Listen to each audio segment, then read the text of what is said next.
Today on Live at 4, more help needed in Nepal after a devastating earthquake struck late last month, killing more than 7,700 people. The 7.8 magnitude quake flattened towns and villages. A student from the Medical College of Wisconsin was in Nepal when that quake hit. And instead of leaving that country immediately, Michelle Fiore tells us how he stayed and he helped in any way he could. His story is one of hope and courage. He and the other students traveling together didn't hesitate to go to the hardest hit area where death and destruction were all around. Sean Degmatich was spending part of his senior year in Nepal.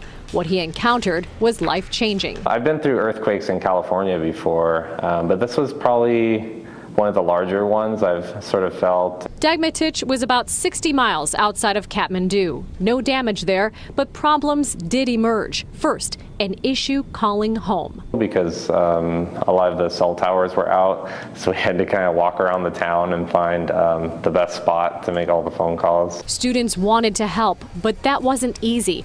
A bus to one of the hardest hit areas that should have taken 5 hours took 12. On our way back, we ran into landslides on the road. The earthquake, April 25th, killed more than 7,000 people. The aftershocks were intense, one with a magnitude of 6.7. We saw some vehicles that had been damaged with some falling rubble.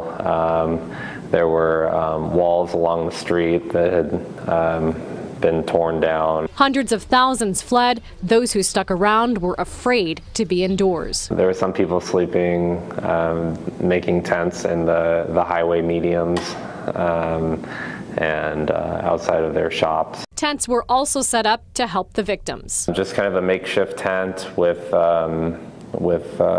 mats laid down on the dirt, and they probably had about 50 to 60 people in each tent. A lot of broken bones and abrasions.